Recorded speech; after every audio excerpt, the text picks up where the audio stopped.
Good morning. তো আমার শরীরটা কিছুদিন থেকে খুব খারাপ, মানে কালকে খুব বেশি খারাপ হয়ে পড়েছিল, যার জন্য এখনও উইক আছি। তো আজ কোনো ড্রয়িং ভিডিও সেভাবে আমি শ্যুট করতে পারবো না, কারণ ড্রয়িং ভিডিও শ্যুট করতে নিয়ে যদি শরীর খারাপ থাকে না, হাত কাঁপে, তাহলে সেই ড্রয়িংটা ভালো হয় না। তো সের জন্য আর রিস্ক নিলাম না। তো তাই কাল যদি শরীরটা ভালো হয় বা আজকে যদি পরের দিকে শরীরটা ভালো হয়, তাহলে অবশ্যই সিমেন্ট দিয়ে শিবলিঙ্গটা তৈরি করার পর প্রায় অনেক দিনই এভাবে জলে ডুবিয়ে রেখেছিলাম যাতে এটা খুব স্ট্রং হয়ে যায়। তো আজকে ভাবলাম রং জল থেকে তুলে নেওয়ার পর দেখতে পাচ্ছি এখানে অনেকটা আমি ফিনিশিং দিতে পারিনি, মানে অনেকটাই উবড়ো খাবড়ো ছিল। আমি স্যান্ড পেপার দিয়ে যতটা সম্ভব প্লেন করার চেষ্টা করেছি, তাও অনেক জায়গা হয়নি। তারপর আমি থাক ছেড়ে দিই। এখন এটাকে রং করব, এর জন্য আমি ফেভিক্রিলের অ্যাক্রিলিক কালার, ক্যামেটের অ্যাক্রিলিক কালার আর এরকম একটা ফ্ল্যাট ব্রাশ ইউজ করছি। যেহেতু এটা এখনও ভিজা ছিল, রংটা ভালো মতো বসছিল না, সেই জন্য শুকানোর পর আবার একটা সেকেন্ড লেয়ার বা কোট অ্যাড করতে হয়েছে, নাহলে কালারটা ভালো আসছিল না। আর এটা করার পর আমি এটাকে রোদে রাখবো, তারপরেই এর মধ্যে ডিজাইনগুলো করব।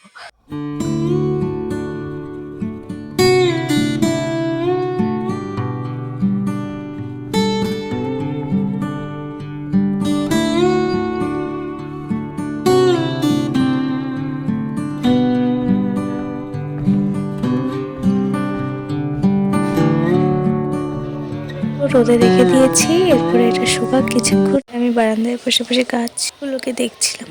নিজের হাতে লাগানো গাছ তো, তাই একটু বেশি প্রিয়, তাই দেখছিলাম। আর আজকে এত সুন্দর হাওয়া দিচ্ছিল, হাওয়া আজকে তোমাদেরকেও দেখালাম একটু। আকাশটা কি সুন্দর নীল হয়ে আছে, খুব সুন্দর লাগছিল দেখতে।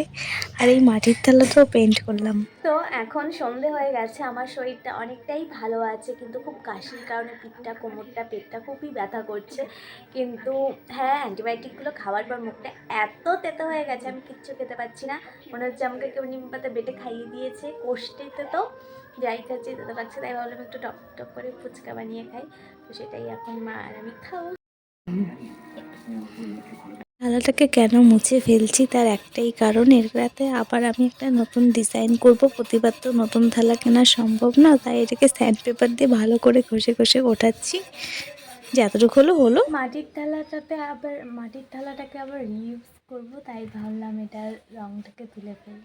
আর এই তো আমার শিবলিঙ্গর ফাইনাল লুক। একদম তৈরি না ফাইনাল হয়নি। রংটা করার, বার্নিশ করার পর আমার মনে পড়েছে অশোক সুন্দরী, কার্তিক গণেশের স্থানগুলোকে আমি স্পেশালভাবে ডিজাইন করতে ভুলে গেছি, তাই সেগুলোকেও করে নিলাম।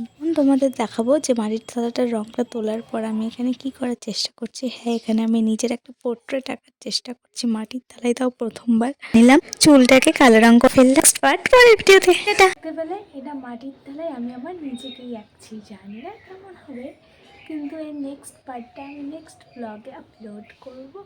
আজকের মতো ব্লগটা এখানেই এন্ড করলাম।